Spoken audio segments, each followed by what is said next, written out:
Hola, hello, have a good day everyone. Hi guys, welcome back sa vlog ko. Kung bago ka pa lang dito, hi, ako nga pala to.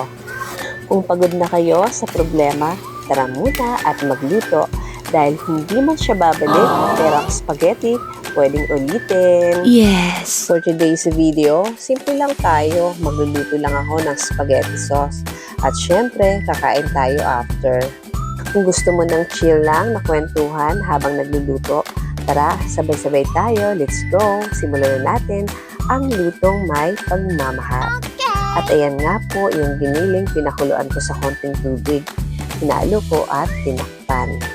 At niready ko na rin yung mga sangkap at hiniwa ko na lahat.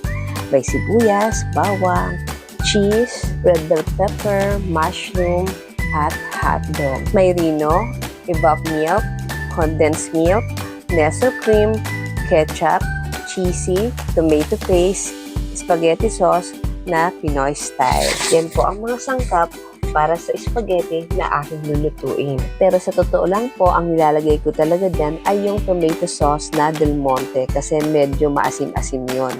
Kaya lang, may nagbigay kasi ng pasta at sauce na Pinoy style na yan.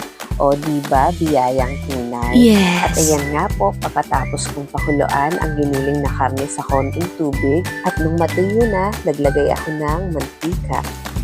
At isinunod ko naman yung bawang at hinalo ko. At nilagay ko naman yung sibuyas at hinalo ko ulit. At pagkahalo ko, isinunod ko naman ang red bell pepper. Pati na rin ang mushroom at hinalo ko. At pagkatapos kong haluin, nilagay ko naman ang hotdog at hinalo ko ulit kasama na ang giniling. Gaya ng buhay, kailangan mo ring haluin para hindi masunog. Kung hindi mo hahaluin, baka dumikit. Kaya tiyaga lang. Minsan, kailangan mong paghaluin ang lahat para lumabas ang sarap. Yes. At naglagay na nga po pala ako ng pamintang durog, bechin at magic. Yung sakto lang. At Pinoy spaghetti sauce. Halo-halo lang. Parang feelings, char. At nilagay ko naman ang milk evap. Hinalo ko ulit at isinunod ko naman ang Nestle cream. Pati na rin ang cheese. Parang buhay lang to. Kailangan mo talagang haluin para maging balanse. Sa bawat halo, mas lumalabas yung totoong lasa. Hindi minamadali ang masarap pinaghihirapan. At naglagay nga rin po pala ako dyan ng 1 can corned beef. At nilagay ko na rin po ang rino. Haluin ulit. Nakasalalay din minsan ang sarap sa paghalo. At nilagay ko na rin ang cheesy. Haluin ulit.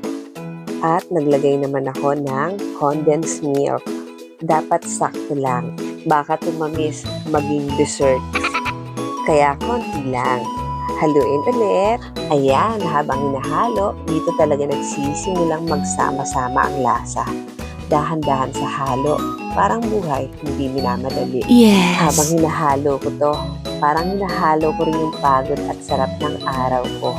At ayan, nilagyan ko na ng ketchup at hinalo ko ulit. At naglagay pa ako ng tomato paste.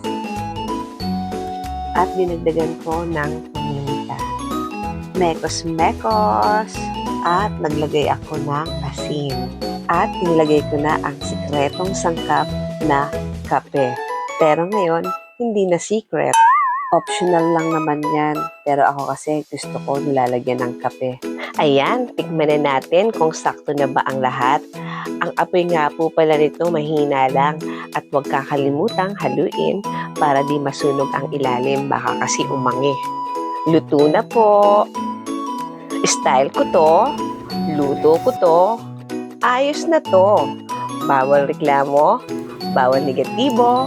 Panalo sa sarap. Panalo sa lasa. Sarap na uulitin. Sarap na babalikan. Sa iyo precious nature, ikaw ang bida. Certified and approved. Siyempre, niready ko na rin yung pasta. Hindi ko na na-videohan.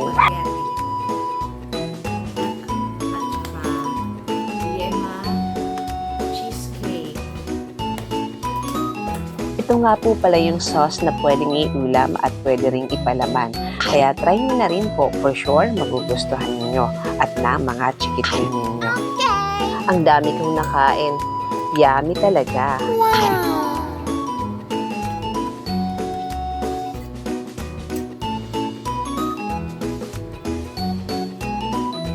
At ayan nga guys, naluto na ang ating spaghetti sauce na sariling timpla at nakakain na rin. Patunay lang na kahit magulo ang buhay, pwede pa rin maging masarap kapag pinagtiyagaan. Sana nag-enjoy kayo sa video at may napulot kayong aral sa pagluluto man o sa buhay. Huwag kalimutang i-like, share, at mag-subscribe. Dahil kahit hindi man kayo pinili, mas magandang piliin ang sarili. Pero, pakipili na rin ang channel ko. Thanks for watching and God bless us all and see you on my next vlog. Bye!